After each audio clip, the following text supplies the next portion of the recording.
Hello everyone. Before we start, make sure to like and subscribe to the channel, and leave a comment with where you're from and what time you're watching. That way, YouTube will keep showing you stories just like this one. Now, let's begin. The summer after sophomore year was supposed to be when everything changed for me. I'd been saving up money from my job at the grocery store for months, dreaming about making movies with my friends. We had all these ideas: zombie comedies, fake documentaries about our town's weird history, that kind of stuff. So when I saw that old Sony camcorder sitting on a folding table at a yard sale on Maple Street, marked down to $30, I knew I had to grab it. The guy selling it was probably in his 60s, wearing a faded baseball cap, and barely looked up from his newspaper when I handed him the cash. He just mumbled something about clearing out his brother's stuff and waved me off when I asked if it still worked properly.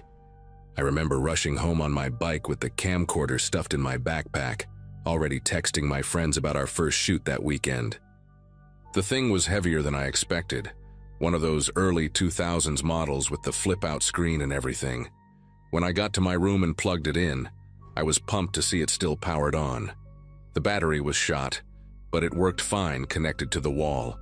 I started messing around with the buttons, figuring out the zoom and focus, when I noticed there was still a memory card inside. My first thought was to format it. I mean, who wants some stranger's old files? But curiosity got the better of me. I connected it to my laptop, thinking maybe there'd be some cool footage I could use for editing practice or something. The memory card had dozens of video files, all with those generic naming conventions like vid043 and stuff like that. The first few I clicked on were exactly what you'd expect. Some kid's birthday party with a Transformers cake, a badly filmed school play where you could barely hear the dialogue, Christmas morning with wrapping paper everywhere, normal family stuff from maybe 5 or 6 years ago, judging by the clothes and phones people were using. I was about to give up and format the card when I noticed the timestamps on some of the later files. They jumped around weirdly, like someone had been messing with the camera's date settings. One video from supposedly 3 in the morning caught my eye because the thumbnail was almost completely black. At first, I thought the file was corrupted. The screen stayed dark for about 20 seconds, just the sound of someone breathing behind the camera. Then a light flicked on, one of those bare bulbs hanging from a ceiling, and I could see what looked like a basement or cellar. Concrete walls with water stains, some metal shelving units against one wall, boxes stacked in corners. The camera was shaky, like whoever was filming was walking down wooden stairs. That's when I saw it. In the corner, barely visible in the swinging light, there was someone sitting on the floor. Their arms were pulled behind them, and even with the grainy quality, I could tell they were tied to a pipe running along the wall. My heart started pounding as the camera moved closer. The person had their head down, hair hanging over their face. I couldn't tell if it was a man or woman. They were wearing what looked like a dirty white t-shirt and jeans. The camera operator never spoke, just filmed in silence for another 30 seconds or so, occasionally adjusting the zoom. Then the person on the floor moved just slightly, lifting their head enough that I could see duct tape across their mouth. The video cut off abruptly after that, like someone had hit the stop button in a hurry. I sat there staring at my laptop screen, trying to process what I'd just watched. Part of me wanted to believe it was fake, some student film project or Halloween prank. But something about the way it was filmed felt too real, too casual, like whoever was behind the camera had done this before. I went through the rest of the files after that, looking for anything else suspicious. Most were more family videos, but I found 2 other clips from that same basement. One showed the same person from a different angle, and in this one, you could see plastic sheeting on the floor beneath them. The other was shorter, maybe 10 seconds, but it showed someone else, a younger guy with a beard, also tied up in a different corner. The timestamp said it was recorded 3 days after the first video. My mind was racing. Should I call the police? Post it online? I didn't even know where these videos were taken or who these people were. All I had was an address from the yard sale receipt the old man had given me. 447 Birchwood Lane. The next morning, I couldn't stop thinking about those videos. I barely slept, kept seeing that person tied up every time I closed my eyes. Around noon, I decided to drive by the address from the receipt. Birchwood Lane was on the older side of town, where all the houses were built in the 50s and had those detached garages. When I found 447, my heart sank. The place was obviously abandoned. Overgrown lawn, newspapers piled on the porch, plywood over some of the windows. There was a faded real estate sign in the yard, but it was so weathered I couldn't read the phone number. I sat in my car for a while, debating whether to get out and look around. The whole street felt deserted, like everyone had moved away years ago. Finally, I worked up the nerve to walk up the driveway. The garage door was partially open, and I could see it was empty inside except for some old paint cans and a broken lawnmower. That's when I made what was probably a stupid decision. Instead of going to the police right away, I uploaded one of the basement videos to a forum I used for filmmaking stuff. I blurred out the faces and kept the title vague. Found this on an old camera. Anyone recognize the location? I figured maybe someone would know something, or tell me it was from a movie or whatever. Within an hour, the post had over 100 comments. Most people thought it was fake, but a few seemed genuinely disturbed. One user said the basement looked familiar, that the water stains on the wall had a distinctive pattern. Then around midnight, I got a private message from an account with no post history. All it said was, "Delete it before they find you." I thought it was just some troll trying to freak me out, but then they sent another message with a screenshot of my profile, highlighting personal details I'd shared in old posts.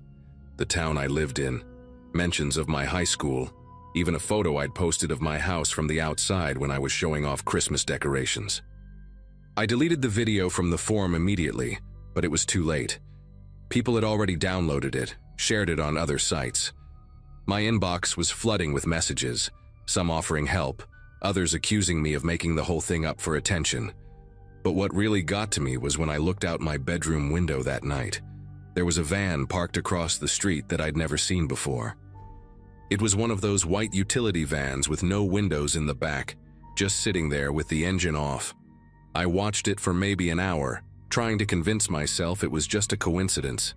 Then I saw a small orange glow inside, someone lighting a cigarette. They were just sitting there in the dark, facing my house.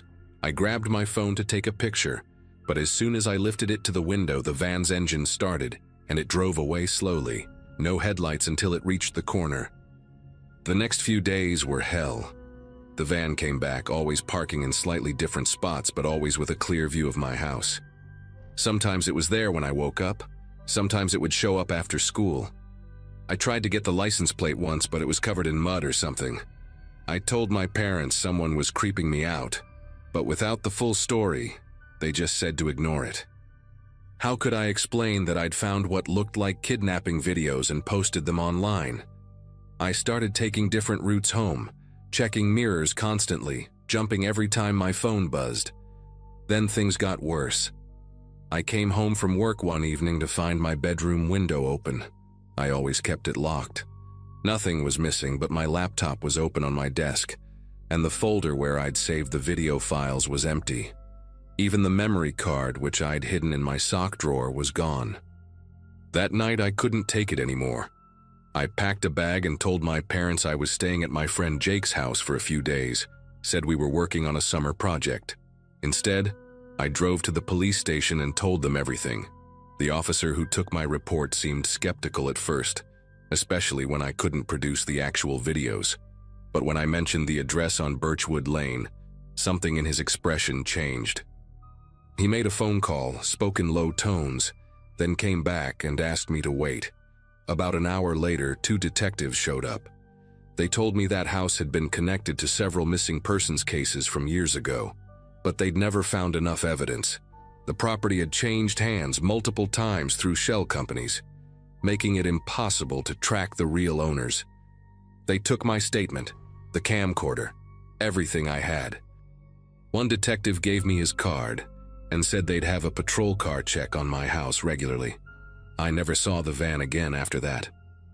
The police investigation led to some arrests a few months later. Apparently, the videos helped them connect the dots on a trafficking ring that had been operating across several states. They never told me much about it, just that my discovery had been significant. I still think about the old man at the yard sale sometimes. Was he involved? Did he know what was on that camera? The detectives said they couldn't find anyone matching his description connected to that address. I ended up switching schools for senior year, told everyone my dad got a job transfer. Even now in college, I can't shake the feeling that someone's watching whenever I'm alone. I never made those movies with my friends. Actually sold all my video equipment and switched my major to accounting.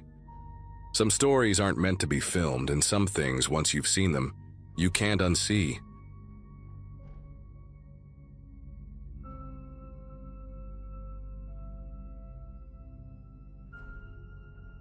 I used to work as a nurse at Presbyterian Hospital in Denver before switching to IT support 5 years ago.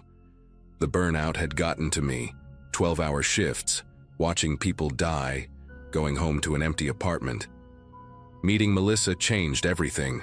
She was this vibrant art teacher with curly auburn hair who collected vintage furniture and painted landscapes on weekends. We got married in 2018, bought a small house near Washington Park, and I thought we'd finally found our rhythm. She'd been through some rough patches before we met. Anxiety, depression, a brief hospitalization in her early 20s. But with therapy and medication, she'd been stable for years. That Saturday morning in April when we stopped at that yard sale, I had no idea how quickly everything would unravel. The old man running the sale lived in one of those 1920s bungalows on Pearl Street, the kind with the original wood siding and overgrown lilac bushes. He must have been in his 80s wearing a cardigan despite the warm weather, and he barely spoke above a whisper. Most of his stuff was typical yard sale fare: mismatched dishes, outdated electronics, boxes of paperback novels. But Melissa spotted this wine cabinet tucked behind a folding table, partially covered by a tarp. It was beautiful in that haunting way old furniture can be. Dark mahogany with intricate carvings of grapevines along the edges, brass hardware tarnished to a deep green. The moment she saw it, her eyes lit up the way they did when she found something special. The old man's face changed when she asked about it, like someone had walked over his grave. He quoted us $30, way too cheap for a piece like that, and when I handed him the cash, his fingers trembled as he counted the bills. We loaded the cabinet into our Subaru, and I remember how heavy it was, much heavier than it looked. The wood felt oddly warm under my hands, like it had been sitting in direct sunlight, even though it had been in the shade. Melissa chatted excitedly about where she'd place it in our dining room, how she'd polish the brass until it gleamed, maybe store her grandmother's crystal inside. But that night she couldn't sleep. I woke up around 2 a.m. to find her side of the bed empty. She was downstairs, standing in front of the cabinet in her nightgown, just staring at it. When I touched her shoulder, she jerked away like I'd burned her. "Did you hear that?" she whispered. "The clicking?" I hadn't heard anything, but the way she said it made the hair on my arm stand up. I convinced her to come back to bed, but she kept turning to look at the stairs like something might follow us up. The insomnia got worse over the next few days. By Thursday, she had dark circles under her eyes that makeup couldn't hide, and her hands shook when she tried to grade papers. She'd always been a coffee drinker, but now she was going through 2 pots a day, adding sugar with a heavy hand because she said everything tasted bitter. I suggested she call her therapist, maybe adjust her medication, but she snapped at me in a way she never had before. "There's nothing wrong with my brain, Brian," she said, her voice sharp as broken glass. "The problem is that thing in our dining room." When I offered to move the cabinet to the garage, she became almost hysterical, saying we couldn't move it, that it needed to stay exactly where it was. That's when I started to really worry. Not just about her mental health, but about something I couldn't quite name. Saturday morning, exactly a week after we'd bought the cabinet, I found her in the bathroom with a pair of scissors. She'd cut jagged chunks from her beautiful auburn hair, leaving bald patches on her scalp. Worse, there were thin red lines on her forearms, not deep but deliberate. The The scissors clattered into the sink when she saw me. "I had to get them out," she said, her voice eerily calm. "The thing's crawling under my skin. Can't you see them moving?" My nursing training kicked in. I cleaned and bandaged her arms, all while my mind raced through differential diagnoses: psychotic break, manic episode, severe anxiety manifestation. But when I tried to take her to the ER, she fought me with a strength I didn't know she had. She screamed that the doctors wouldn't understand, that they'd lock her up again, that only the cabinet knew what was really happening. I had to physically restrain her, something I'd never imagined doing to my wife. That afternoon, while Melissa finally slept after I'd given her one of her anxiety medications, I decided to examine the cabinet properly. Maybe there was mold or some toxic wood treatment that was making her sick. The cabinet stood against our dining room wall like it had always been there, its dark wood seeming to absorb the afternoon light. I ran my hands along the carvings, opened each drawer, checked every compartment. In the back panel of the bottom shelf, my fingers found a seam that shouldn't have been there. Using a butter knife, I pried it open and discovered a hidden compartment. Inside were dozens of folded papers, yellowed with age, covered in different handwriting. My chest tightened as I began to read them. They weren't letters or notes in any traditional sense. They were confessions or maybe warnings, written by different people across what looked like decades.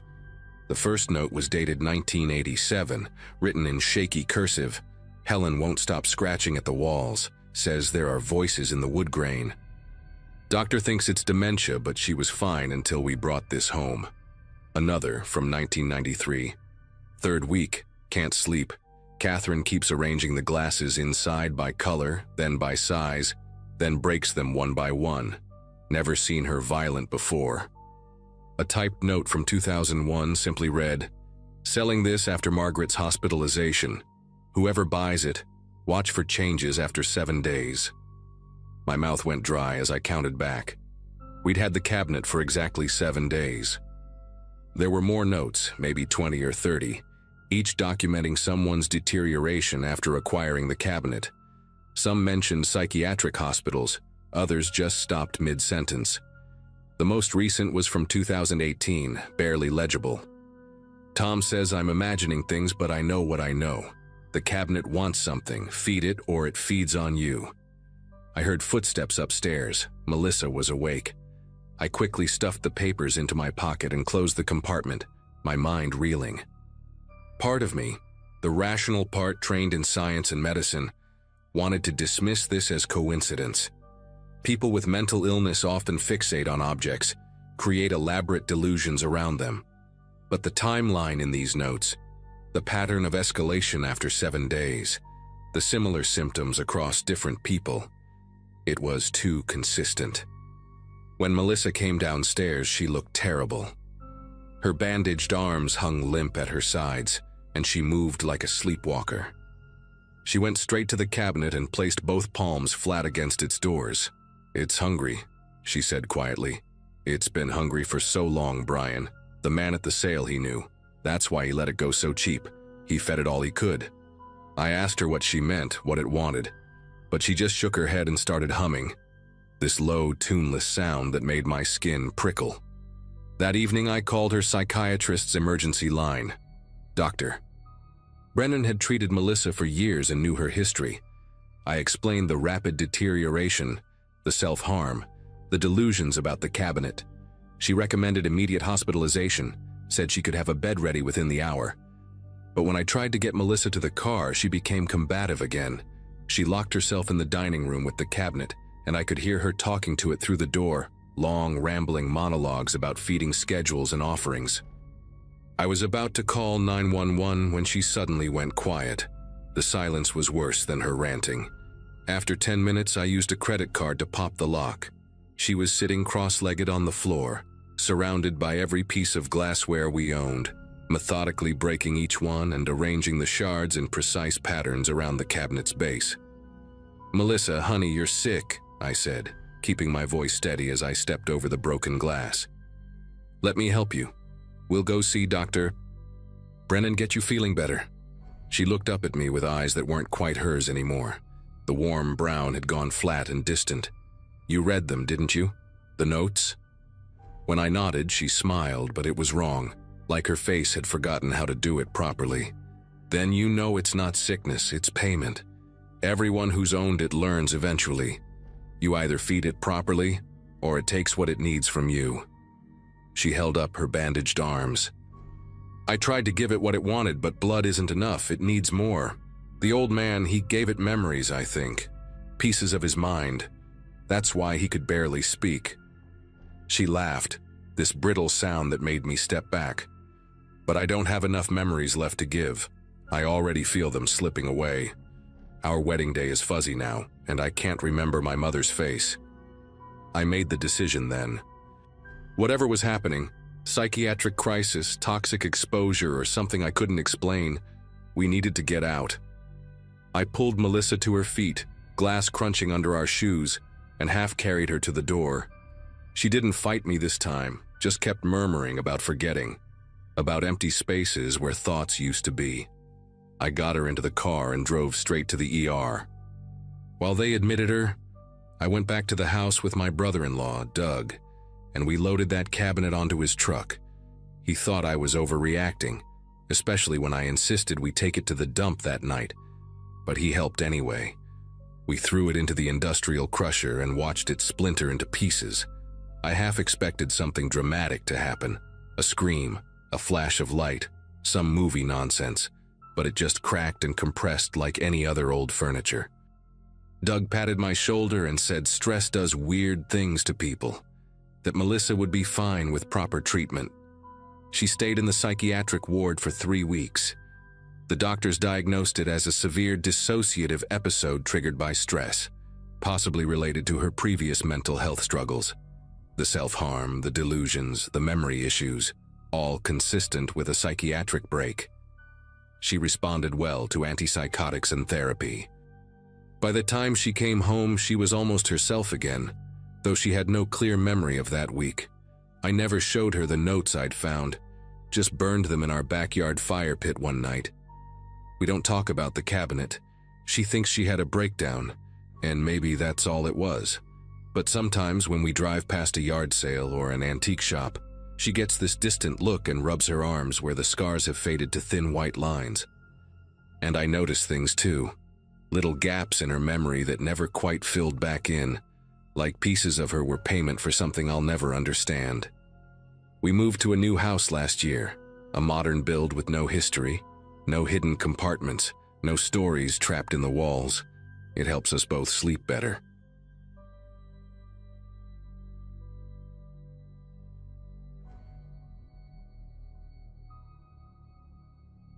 The divorce papers had been finalized in early May, and by June I was living alone in the house we'd shared for 8 years.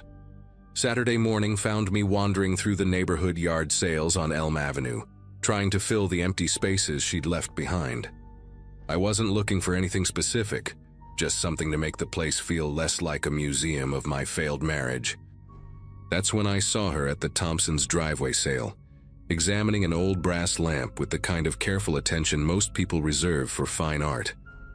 She had this way of tilting her head when she concentrated, auburn hair falling across one shoulder, wearing a sundress covered in tiny yellow flowers that caught the morning light. She must have sensed me watching because she looked up and smiled, not the polite half-smile strangers exchange, but something warmer. "You think this would look good in a living room?" she asked, holding up the lamp. Her voice had a slight rasp to it, like she'd just woken up. I told her it depended on the living room, and we started talking. Her name was Natalie. She'd just moved to the area from Phoenix, and she had this infectious laugh that made you want to keep telling jokes just to hear it again. By the time I'd bought a stack of old records and a vintage mirror, we'd been chatting for nearly an hour about everything from furniture restoration to the best local coffee shops. When I mentioned I was trying to redecorate after my divorce, her eyes lit up with genuine interest. "Oh, I love a good decorating project," she said, practically bouncing on her heels. "I used to help stage houses back in Arizona. Made decent money doing it too." She started giving me tips about color theory and spatial arrangement, gesturing enthusiastically with her hands as she spoke. I found myself telling her about the empty walls where wedding photos used to hang, the bare mantle that once held our collection of travel souvenirs. She listened with this focused intensity, nodding at all the right moments, occasionally touching my arm when she wanted to emphasize a point. Before I knew it, I was inviting her to come see the house and maybe give me some decorating advice. The words tumbled out before I could second-guess myself. Something about her just put me at ease. She checked her phone, bit her lower lip like she was thinking it over, then flashed that warm smile again. "You know what? I'm free this afternoon. Why don't I help you arrange those records and hang that mirror? We can grab lunch first if you want." My chest felt lighter than it had in months. Here was this beautiful, interesting woman who actually wanted to spend time with me, who saw my half-empty house as a project worth tackling, rather than the sad remnant of a failed relationship. We had sandwiches at this little deli on Oak Street, and the conversation never stopped flowing. She told me about her photography hobby, showing me pictures on her phone of desert landscapes and abandoned buildings she'd captured outside Phoenix. When we got to my house around 2 o'clock, she walked through each room like an art curator assessing a gallery. "Oh, this has so much potential," she kept saying, running her fingers along the crown molding, admiring the original hardwood floors. She had me move furniture around, creating what she called conversation spaces and visual flow. The way she directed me was playful but confident, and I found myself laughing more than I had in months. The afternoon melted into evening as we worked. She'd found my Bluetooth speaker and connected her phone, filling the house with this eclectic playlist, everything from Motown to indie folk. At one point, while we were hanging the mirror in the hallway, she had to stand on a chair and asked me to steady her by holding her waist. Her perfume smelled like vanilla and something floral I couldn't name. When she climbed down, she stayed close for a moment, looking at our reflection in the newly hung mirror. "See, already looks more like a home," she said softly. We ordered Chinese food and ate it sitting on the living room floor, surrounded by the vinyl records we'd been organizing. She knew so much about music, telling me stories about rare pressings and legendary recording sessions. Around 10 o'clock, she mentioned she'd had a couple glasses of wine with dinner and shouldn't drive. "I can call an Uber," she said, but there was a question in her eyes. I told her she could stay in the guest room if she wanted, trying to sound casual about it even though my pulse quickened. She smiled and said that would be nice, then excused herself to use the bathroom. While she was gone, I quickly straightened up the guest room, putting fresh sheets on the bed.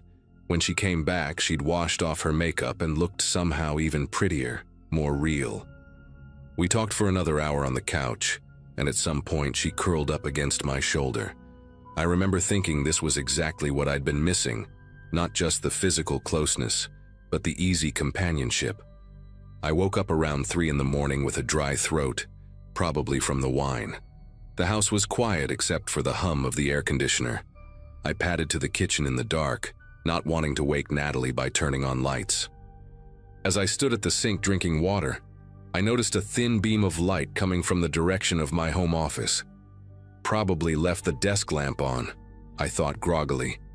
But then I heard something, a soft rustling sound, like papers being moved. My first thought was, maybe Natalie couldn't sleep and was looking for a book to read. I walked toward the office, about to call out to her, when I heard her voice, low and urgent. She was on the phone with someone, and what she said made me stop in the doorway. "Yeah, I'm in his office now," she was saying. "The laptop's right here on the desk. Password saved in the browser like you said it would be." My brain struggled to process what I was hearing. Through the crack in the door, I could see her silhouette hunched over my computer, the screen's glow illuminating her face. She looked nothing like the warm, playful woman from earlier. Her expression was cold, focused, all business. "Bank info's all here. Keys are on the kitchen counter where he left them. The Audi's in the garage." She paused, listening to whoever was on the other end. "No, he's out cold. I made sure of that." Made sure of that? My mind raced back to the wine, how she'd kept refilling my glass, how unusually drowsy I'd felt before bed. Before I could decide what to do, I heard another sound that made my whole body go rigid, the back door opening. Soft footsteps in the kitchen, deliberate and careful. Someone else was in my house. I pressed myself against the wall, heart hammering so hard I was sure they'd hear it. A man's voice, quiet but clear. "Found the keys. Wallet's here too." I recognized the voice with a jolt of confusion. It was the guy from the yard sale, the one who'd been helping the Thompsons carry boxes. He'd been there the whole time we were talking, probably listening to every word. Through the office door crack, I saw Natalie stand up, my laptop tucked under her arm. "Clean out whatever's in the safe if you can find it," she told him. "I'll get the car started." They were robbing me. This whole day, the connection I thought we'd had, it was all a setup. I crept back to my bedroom as quietly as I could, grabbed my phone from the nightstand, and locked myself in the bathroom. My fingers shook as I dialed 911, whispering to the dispatcher about the intruders in my house. She told me to stay where I was, keep the door locked. Officers were on the way. Through the bathroom door, I could hear them moving around, opening drawers, completely comfortable in my space. The casual efficiency of it made me sick. Then I heard my car engine start in the garage, the automatic door rolling up. They were really going to take everything. But just as I thought they were leaving, sirens wailed in the distance, growing louder. There was sudden commotion, running footsteps. Natalie's voice, sharp with panic, a car door slamming. The engine revved hard, tires squealing as they backed out too fast. The police found me still locked in the bathroom, clutching my phone like a lifeline. They'd fled in my car but had been caught 3 blocks away after running a red light in their panic. My laptop, wallet, and several other items were recovered from the vehicle. The real revelation came when I reviewed my security camera footage with the officers. While Natalie had kept me busy moving furniture and hanging pictures, the man, who police identified as her partner in at least 6 similar crimes, had been casing my house. The cameras showed him testing windows, checking door locks, even making an impression of my spare key hidden under the fake rock by the garden. Every time she'd had me carry something to another room or sent me to adjust something she'd just arranged, he'd been preparing for their late-night return. The whole afternoon of decorating had been choreographed to map out my house and identify where I kept valuables. The officers told me I was lucky I'd woken up when I did. In their other cases, the victims hadn't realized they'd been robbed until morning, giving the pair plenty of time to empty bank accounts and max out credit cards. As I write this, it's been 3 months since that night. I've changed all my locks, upgraded my security system, and learned to trust my gut instead of a pretty smile. But sometimes I still find myself looking at that mirror we hung together and wondering if any part of that day was real.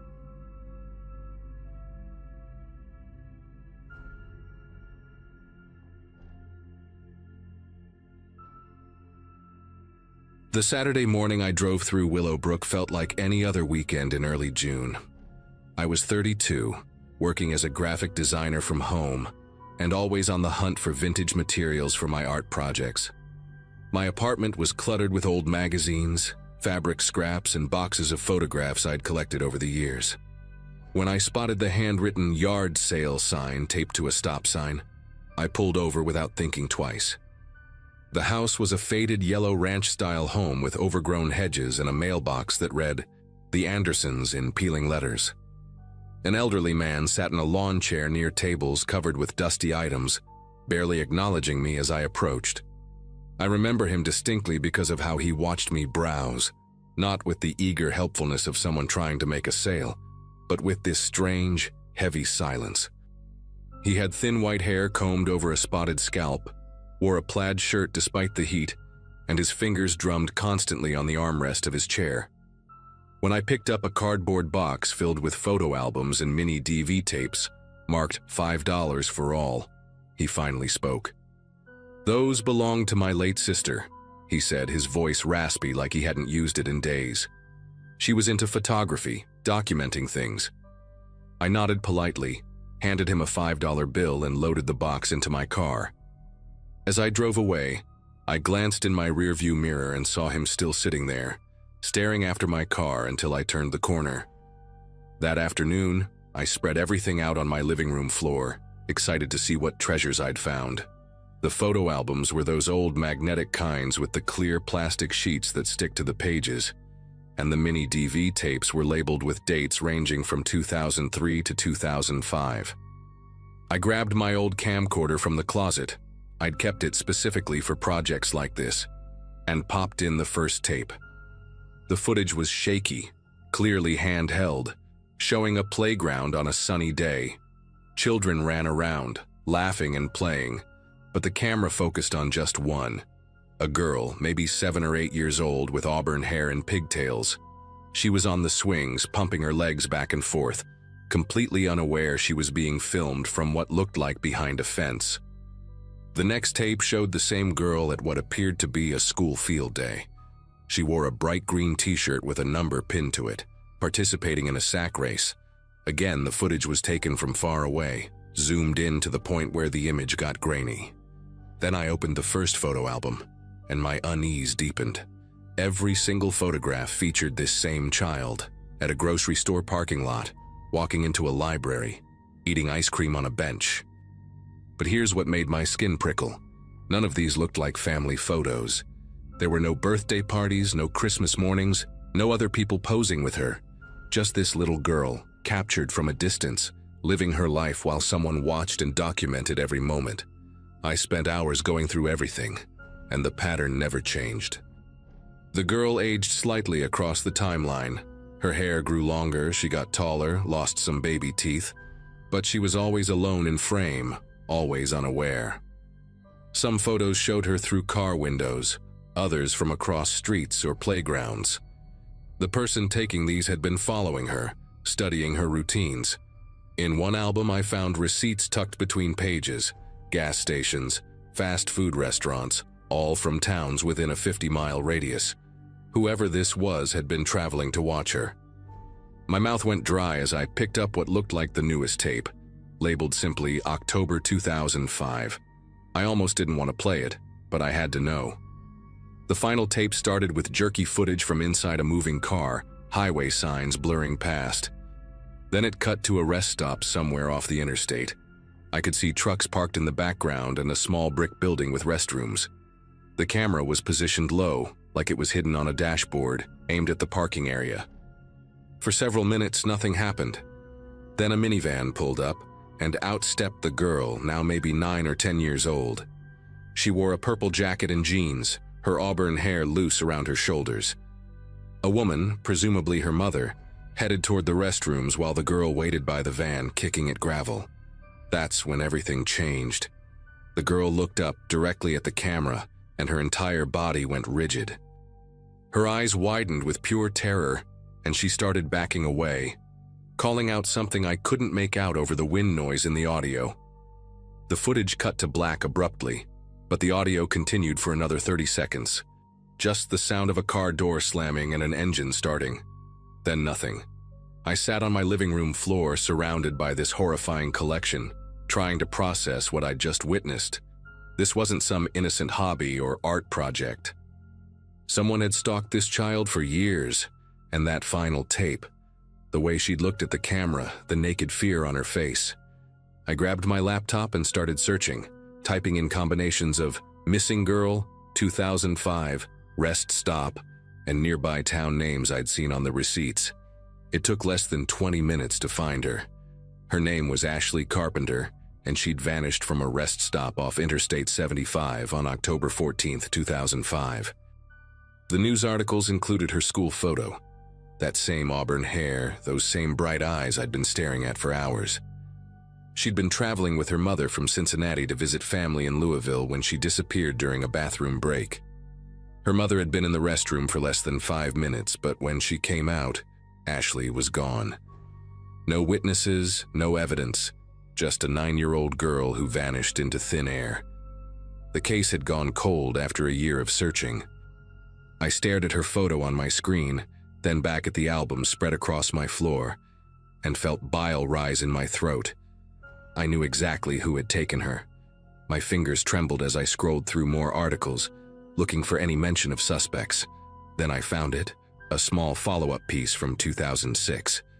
Police had questioned several individuals, including a woman named Dorothy Anderson who lived in Willowbrook and worked as a substitute teacher at Ashley's school. She'd been cleared due to lack of evidence, but the article noted she'd left her teaching position shortly after Ashley's disappearance. Dorothy Anderson. The man at the yard sale had said the items belonged to his late sister. I thought about his nervous fingers drumming on the chair, the way he'd watched me drive away. Had he known what was in that box? Of course he had. Why else would someone keep such a collection hidden away for nearly 20 years? I called the police immediately, but the dispatcher who answered sounded skeptical when I tried to explain. She took down my information and said a detective would contact me, but I could tell she thought I was just another true crime enthusiast with an overactive imagination. After hanging up, I carefully placed each tape and album into plastic bags, trying not to smudge any fingerprints that might remain.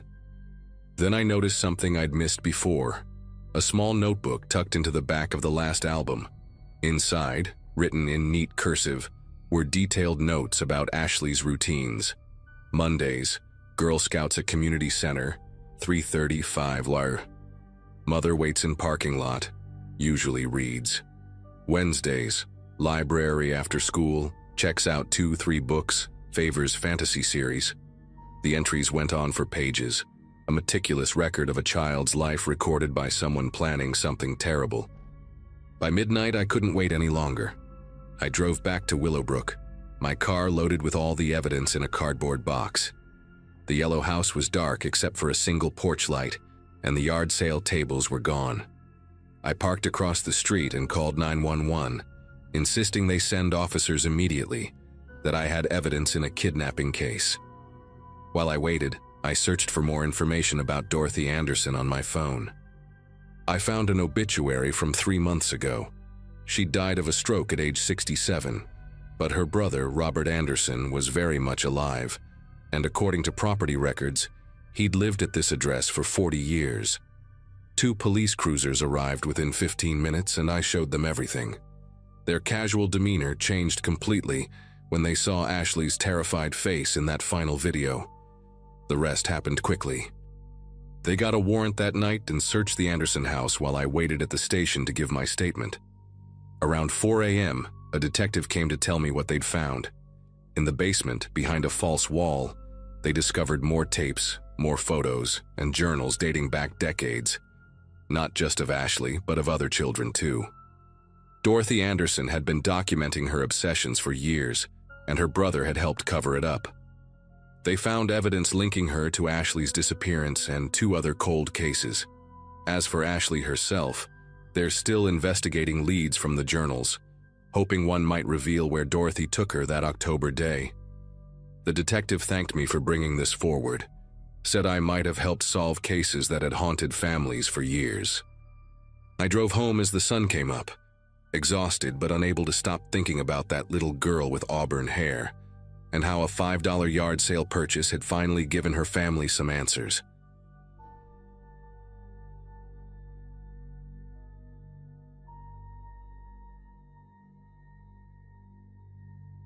The weekend after Labor Day 2022 was when I decided to finally clean out my garage and have that yard sale I'd been putting off for years. I'd just gotten divorced from Michael 6 months earlier, and the house on Sycamore Drive felt too big, too empty, too full of memories I needed to purge. Living alone for the first time in 15 years was still an adjustment, but I was determined to make this place feel like mine. Setting up tables in my driveway that Saturday morning, arranging old kitchen gadgets and Michael's abandoned golf clubs, I actually felt optimistic. The weather was perfect, neighbors were out walking their dogs, and I'd already made $20 from Mrs. Dalton, who bought 3 of my old flower vases. Everything seemed normal, peaceful even, until this guy showed up around 11. He wasn't from the neighborhood, that much was obvious. Most people who stopped by were locals or families driving through looking for deals, but this man came alone, on foot, wearing a faded gray jacket despite the warm weather. What struck me first were his eyes, pale blue, almost colorless, and they never seemed to blink. He was probably in his 40s, average height, with thinning brown hair that looked like he'd cut it himself, He didn't browse like other customers, didn't pick things up or check prices. Instead, he stood at the edge of my driveway, just watching me interact with other shoppers. When I finally approached him to ask if he needed help finding anything, he smiled, not a friendly smile, but something that made all the hair on my arms stand up. "Just looking," he said, but his eyes weren't on the merchandise. They were scanning my house, lingering on the windows, the side gate, the path to my backyard. After about 10 minutes of him just standing there, he finally walked over to my table of books. He picked up an old cookbook, flipped through it without really looking at the pages, then set it down. "You live here alone?" he asked, so casually it took me a second to process the question. I gave him a vague answer about being busy with work, trying to deflect, but he pressed on. "Must be a big house for one person. How many bedrooms? 3? 4? His questions came rapid fire. Did I work from home? What time did I usually get back from work? Did I have a dog, an alarm system? Each question felt like he was building a mental blueprint of my life, my routines, my vulnerabilities. I tried to stay polite but brief, busying myself with rearranging items on the tables, hoping he'd take the hint and leave. But he didn't leave. He lingered for another hour, occasionally picking up random objects, a lamp, an old radio, a picture frame, and asking bizarre, specific questions about each one. "This lamp, was it in your bedroom? Does it still work? Do you use it at night?" When he held up the picture frame, which still had a photo of Michael and me from our anniversary trip to Napa, he studied it intently. "Recent photo. Doesn't look like him anymore, does it?" I hadn't mentioned anything about Michael or our divorce. The way he said it, like he already knew Michael wasn't around anymore, made my chest tighten. I mumbled something about needing to help another customer and walked away, but I could feel those pale eyes following me. By the time I turned back around, he was examining the side of my house, actually peering into my living room window. His hands cupped around his face to see through the glass. "Excuse me, that's private property," I called out, trying to keep my voice steady. He turned slowly, that unsettling smile still plastered on his face. "Just admiring your home. Those locks look pretty old. Original to the house?" Before I could respond, he walked back to the tables and picked up a small jewelry box I was selling. $20 seems steep for this," he said, opening and closing the lid repeatedly. "I'll give you 5. When I politely declined, he set it down hard enough to make the table shake. "You should be more flexible. It's not safe to be too rigid in life, or in business." The way he emphasized safe made my mouth go dry. He pulled out a crumpled $5 bill and placed it on the table. "For your time," he said, then walked away without taking anything, heading down the street but turning back twice to look at my house. The rest of the yard sale passed in a blur. I couldn't focus on customers or prices. I kept watching the street, expecting to see that gray jacket reappear. Around 3 o'clock, I decided to pack up early. My neighbor, Carl, helped me carry the tables back into the garage. "You okay, Brenda? You seem jumpy," he asked. I almost told him about the strange man, but decided against it. What would I say? That someone asked too many questions and gave me the creeps. As Carl left, I noticed something that made my heart race. Muddy footprints along the side of my house, leading right up to my living room window. They were fresh, the shoe pattern clear in the dirt.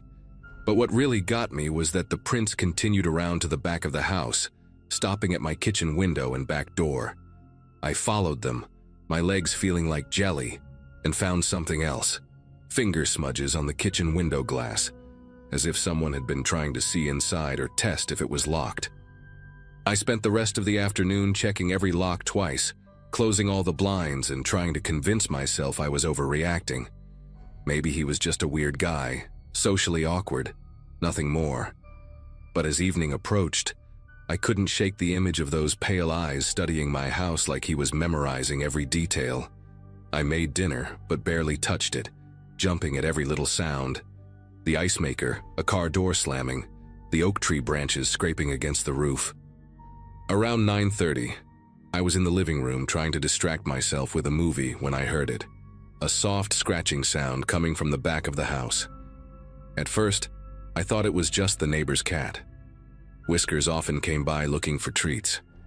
But then I heard the distinct sound of the doorknob turning, slowly, deliberately. Testing.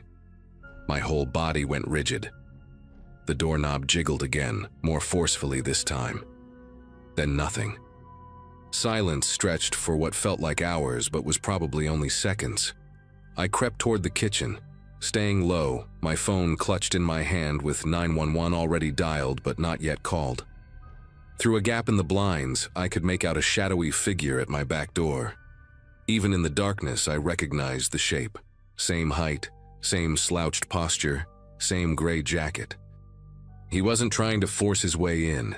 He was methodical, patient, running his hands along the door frame like he was feeling for weaknesses. When he moved to the kitchen window, his face came into view under the porch light.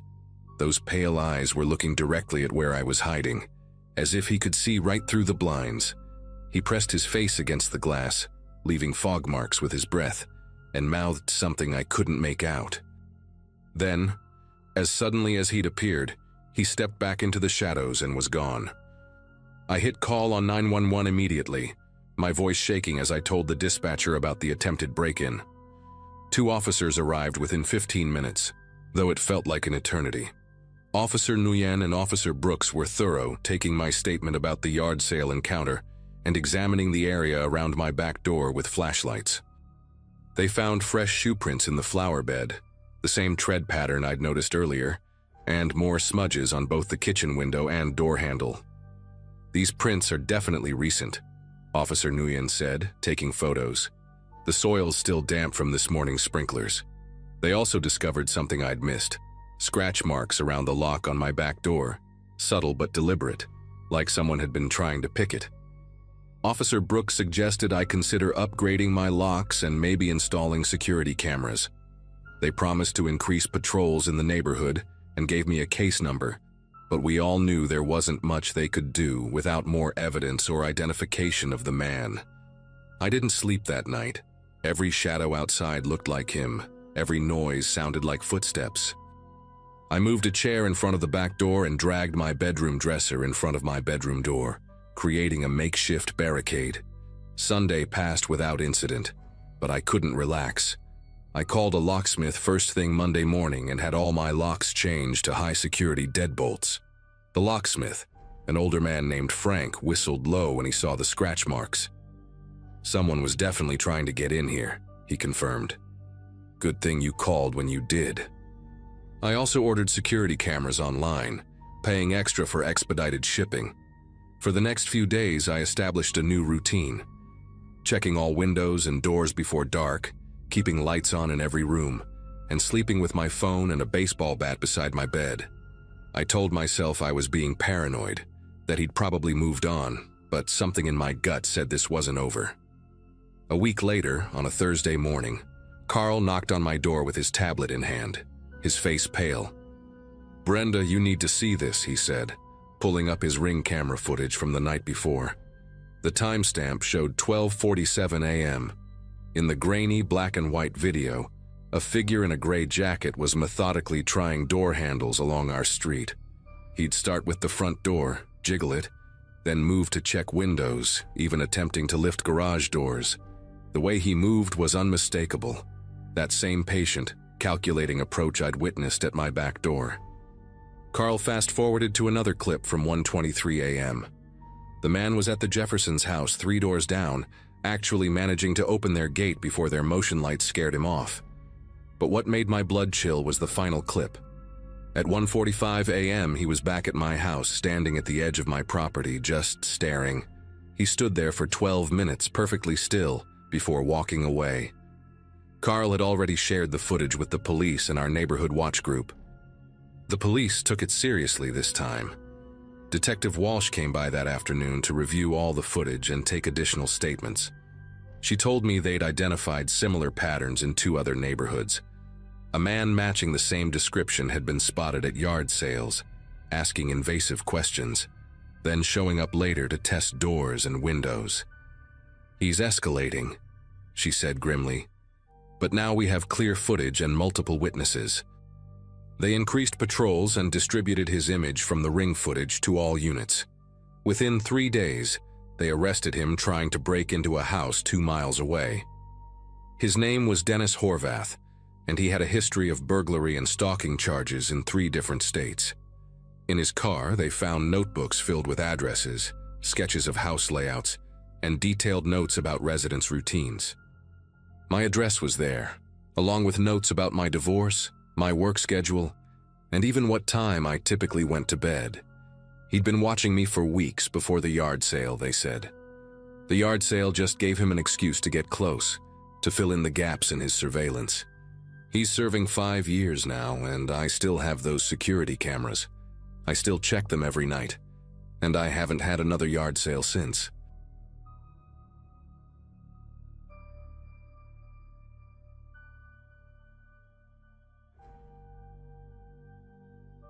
The box from the yard sale. Last Saturday started like any other weekend morning in our neighborhood. I was living in a modest 2-bedroom house in the suburbs, working as an accountant for a local firm, and generally keeping to myself.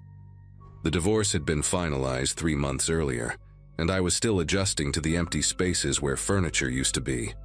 That's actually why I decided to check out the yard sale down the street.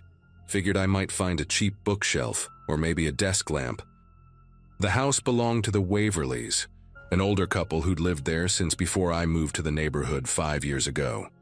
Mrs. Waverley had passed away recently, and her husband was moving to an assisted living facility, so they were selling off decades of accumulated belongings.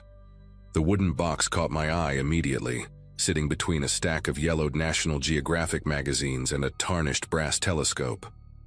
It was about the size of a shoebox but heavier, made from dark walnut with brass corner reinforcements that had developed a green patina over the years. The lid had an intricate carving of an eagle clutching arrows and olive branches, and when I lifted it, the hinges creaked like they hadn't been opened in years. Inside were military medals, faded photographs of soldiers, handwritten letters tied with twine, and what looked like a leather-bound journal. The whole collection seemed untouched by time, preserved in that musty sweet way that old paper gets. When I asked the woman running the sale, Mrs. Waverley's daughter, I think, about the price, she barely glanced at it before saying $15. Said it was just old war stuff from the attic, nothing special. I brought the box home around noon and set it on my kitchen table, making myself a sandwich before diving into its contents. The photographs were fascinating. Young men in uniform standing in front of bombers, group shots on tropical islands, candid moments of soldiers playing cards or writing letters. One photo in particular stood out, a stern-looking sergeant with piercing eyes standing alone against a brick wall, his expression so intense it made me uncomfortable to look at for too long. The letters were mostly correspondence between someone named Private First Class Eugene Kessler and his sweetheart back home, filled with the kind of innocent romance you'd expect from that era. But there were other letters too, written in German, with official-looking stamps and seals. The journal was the real treasure, though, page after page of detailed entries about missions, fellow soldiers, and something repeatedly referred to as the burden we carry. Around 3 that afternoon, I was deep into reading the journal when someone started pounding on my front door. Not knocking, pounding, like they were trying to break it down. Through the peephole, I saw an elderly man, probably in his 80s, wearing a rumpled gray suit that looked like he'd slept in it. His face was flushed red, and he was breathing hard, one gnarled fist raised to strike the door again. When I opened it with the chain still attached, he immediately started shouting about his father's things and demanding I return what I'd stolen. His eyes had the same intensity as the sergeant in that photograph, and I realized with a chill that they might be the same person, father and son. He said his name was Leonard Kessler, Eugene's son, and that box contained things that should never have been sold, things that belonged to his family alone. I tried to be reasonable, explaining that I'd bought the box fair and square at a public yard sale, but Leonard wasn't having it. He kept ranting about how the Waverleys had no right to sell his father's belongings. how he'd only left them there temporarily during a house fire years ago, and Mrs. Waverly had promised to keep them safe. His story didn't quite add up. Why leave something so important with neighbors for years? But the desperation in his voice was real. He offered to buy it back, pulling out a wad of crumpled bills from his pocket. But when I hesitated, something changed in his demeanor. His shoulders sagged, and he looked at me with an expression that was equal parts sorrow and menace. "You don't understand what you've brought into your home," he said quietly. "Those letters, that journal, they're not just memories. They're confessions, witnesses. My father did things in the war, necessary things, and he spent the rest of his life making sure they stayed buried. Now you've disturbed them." That night I couldn't stop thinking about Leonard's visit. I'd refused to sell him the box, partly out of stubbornness and partly because his behavior had genuinely unsettled me. Around 11, I was getting ready for bed when I heard something on my front porch. Through the window, I could see a small bundle wrapped in brown paper sitting on my doormat. No car in sight, no movement in the shadows. I waited a full 10 minutes before opening the door, and even then, I used a broom handle to pull the package inside. When I unwrapped it, my throat went dry. Inside was a collection of teeth, human teeth, yellowed with age and strung together on a piece of wire like some grotesque necklace. Underneath was a note in shaky handwriting. "From the enemies of Eugene Kessler, return what you stole or join them." I barely slept that night, jumping at every creak and groan of the house settling. The next morning, Sunday, I found more items scattered across my porch. A rusted military knife with dark stains on the blade, a handful of brass shell casings, and photographs I hadn't seen in the box. Images of mass graves, of soldiers standing over bodies, of Eugene Kessler himself holding what looked like gold fillings in his palm. These weren't the heroic war photos you see in museums. These were evidence of something much darker. I called the police, but what could I tell them? An old man was leaving weird stuff on my porch? They took a report and said they'd increase patrols, but I could tell they thought I was overreacting. That evening, as dusk fell, I installed a security camera I'd bought at the hardware store, pointing it directly at my front door. Monday night brought the worst delivery yet. I woke up around 2 a.m. to a scratching sound at my bedroom window. When I pulled back the curtain, Leonard Kessler's face was inches from the glass, his mouth moving wordlessly, his breath fogging up the pane. In his hands, he held up a piece of paper with an address written on it. My sister's address in Oregon. The message was clear. This wasn't just about me anymore. I grabbed my phone to call 911, but by the time I looked back, he was gone. On the windowsill outside, he'd left a small leather pouch. Inside were more teeth, but these were smaller, children's teeth, along with a faded photograph of a young boy who looked disturbingly like Leonard himself. On the back, someone had written in German, and though I couldn't translate it perfectly, I recognized the word Vergeltung, retribution. That's when I decided I'd had enough. The next morning, I called in sick to work and drove straight to the Waverly house. The daughter was there, packing up the last of the items, and when I explained what had been happening, her face went pale. She told me Leonard had been coming around for weeks before the sale, claiming the Waverlys had stolen from him, making wild accusations about her mother hiding blood money from the war. She'd thought he was just a confused old man with dementia. But then she remembered something. Her mother had mentioned once that Eugene Kessler had been their neighbor in the 1950s, and that he'd left town suddenly after some kind of scandal involving missing donations from the church reconstruction fund. The box might have been left behind in the chaos of his departure, forgotten in the Waverly's attic for decades. I spent that entire day reading through every document in the box more carefully, and the picture that emerged was horrifying. Eugene Kessler hadn't just been a soldier. He'd been part of a unit that systematically looted valuables from the dead, both enemy and civilian. The German letters were from families demanding the return of stolen heirlooms. The journal entries spoke in code about securing assets and permanent silence. The children's teeth were trophies, But the most damning evidence was a list of names and addresses, all crossed out except for 3, with amounts of money next to each one. The Waverleys' name was on that list, uncrossed. Leonard wasn't just trying to retrieve family history. He was trying to cover up his father's crimes and possibly continue his work. That night, I didn't go home. I checked into a motel 2 towns over and made a decision. The next morning, I drove to the FBI field office in the state capital. It took 3 hours of explaining before they took me seriously, but once I showed them the documents, especially the list with amounts and addresses, things moved quickly. The agent assigned to my case, a young woman named Agent Reeves, said they'd been tracking similar cases of stolen war artifacts being used for blackmail across 3 states.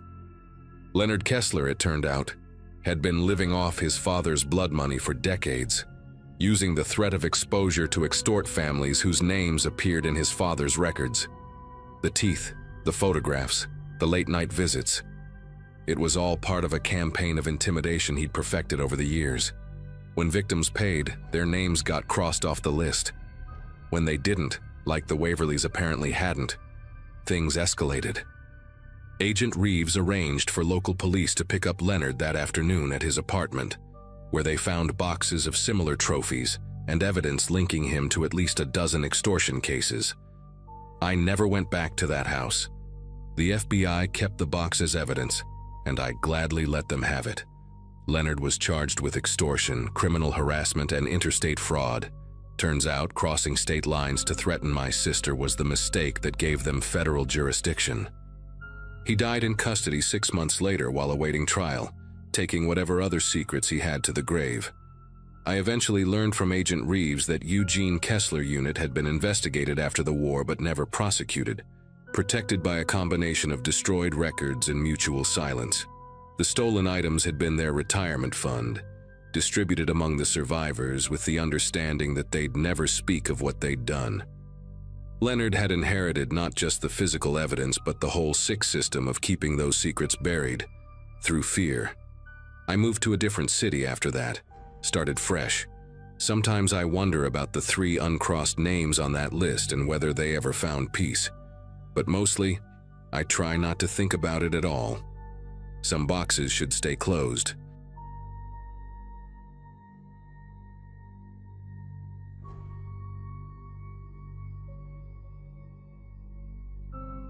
It was a neighborhood tradition, one of those things that kept our small community feeling connected.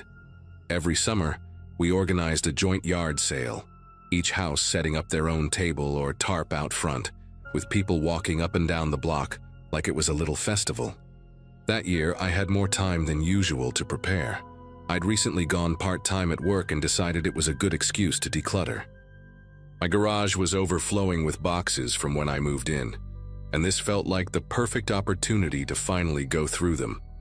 I'd spent most of Friday pulling everything out, pricing things, and chatting with my neighbor Ethel, who was in her 80s and always insisted on participating, even if it was just to sit by her lawn with lemonade. Flyers had gone out saying the event started at 8 a.m. on Saturday, but I'd learned the hard way in previous years that there were always early birds. This time, I wasn't opening a second before 8, no matter how much someone knocked. Around 5:45 a.m., while I was still in my robe and slippers and hadn't even put the tables out, someone rang my doorbell. Not once, 3 times in a row, loud and impatient, like someone who thinks they're doing you a favor. When I peeked through the side window, I saw a white cargo van parked halfway up my driveway. The man standing outside was tall, maybe late 40s, with a buzzed haircut and one of those neon yellow vests that road workers wear. It was still dark out, and something about the way he stood there, not looking around or fidgeting, just staring straight at my door, set me on edge. I opened the door just a crack, enough to keep the chain lock in place. He said he'd seen the signs and wanted to get a head start before the crowds. I told him politely that we weren't open yet, and that he'd have to come back later like everyone else. His tone shifted instantly. "You got anything good or not?" he asked, more like a demand than a question. When I didn't answer right away, he leaned closer. "Don't waste my time." I was so taken aback that I just told him again, firmly, that we'd be open at 8 and started closing the door. Before it latched, he muttered something low, too quiet for me to catch, but it wasn't friendly. I stood there for a minute, waiting to hear if he was walking away, but there was only silence. When I finally looked again, the van was gone. By noon that day, the sale was in full swing, and I had mostly put that interaction behind me. I didn't mention it to anyone, not even Ethel, who'd been set up just across the street, because I figured he was just one of those pushy types. But that night, around 11 p.m., I saw flashing blue lights through my living room window. I stepped outside and saw 2 patrol cars parked in front of Ethel's house. Her son, Kevin, who often came by to help her with yard work, was speaking with an officer near the garage. I walked over, concerned, and learned that someone had broken in. They didn't take random junk either. They went straight for the big stuff. Power tools, a generator, even a vintage drill press that had belonged to her late husband. Kevin looked shaken. He said the side door was pried open, and the motion light above the garage had been smashed. I barely slept that night. Every time a car passed, I got up to look out the window. It wasn't like our neighborhood was crime-free, but this was personal. Whoever did it had walked right past my place, or worse, had stopped to watch. The next morning, I talked with a few neighbors while we were cleaning up our setups. Turns out Ethel wasn't the only one. 2 houses down, Mr. Langley's shed had been forced open too, but he hadn't even realized it until that morning. His chainsaw and a set of metal toolboxes were gone. Then Carla, who lives at the end of the street, mentioned that her camera had caught a white van driving slowly down the block around 4:20 a.m. It didn't stop, didn't speed. It just crawled past like the driver was studying every driveway. That's when I remembered the man from earlier. I hadn't thought to report it before, but now it felt more than relevant. I called the non-emergency line and gave a description. The van, the guy's build, the vest, the way he rang my doorbell before dawn. The officer I spoke to didn't say much, just thanked me and added it to the report. But something about his tone made me think I wasn't the first to bring up a white cargo van. Later that day, Kevin mentioned that tire tracks had been found near the edge of Ethel's backyard, where there's no pavement, just grass and gravel. Same kind of marks were found behind Mr. Langley's and even in front of Carla's mailbox. It wasn't a random hit.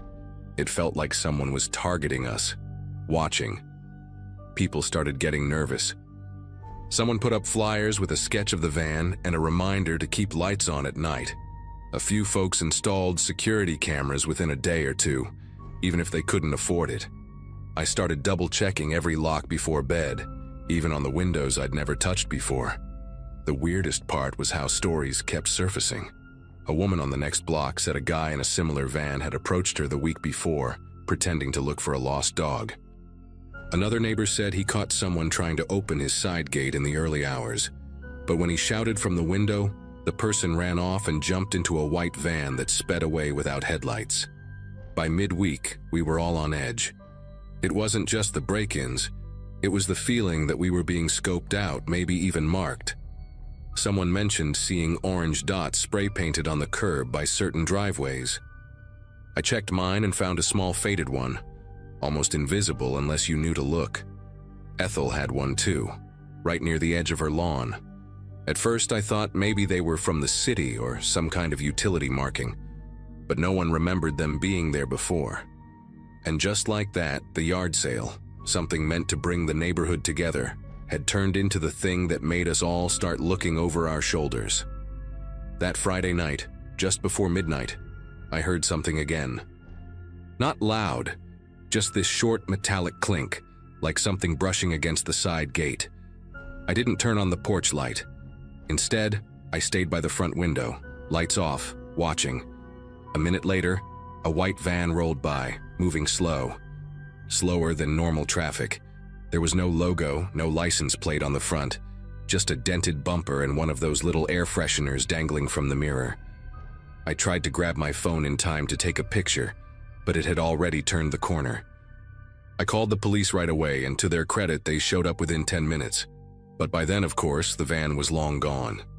After that, something shifted. I don't know if the patrol car that started looping through the neighborhood every few hours scared the guy off, or if he had simply gotten what he came for and moved on. But the sightings stopped. No more early morning doorbells, no more tire tracks, no more slow-driving vans. Still, most of us kept our security lights up. A few neighbors even got together and installed motion sensor floodlights along the back alley behind our homes. The police never officially said anything, but someone claimed the same kind of thefts were happening in neighborhoods 2 towns over.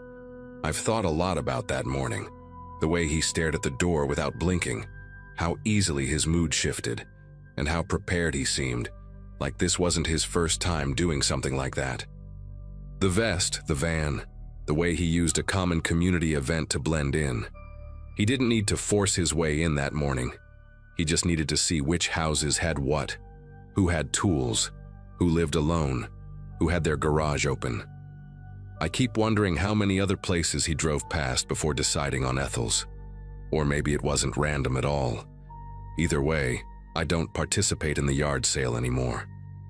I told the others I just didn't have anything to sell. But the truth is, I can't shake the feeling that we were part of someone's checklist. I still have the flyer with the van sketch folded in a kitchen drawer, just in case.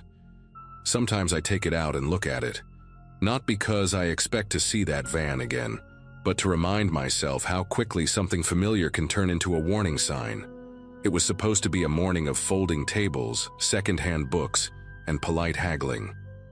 Instead, it's the reason I keep a crowbar under my bed.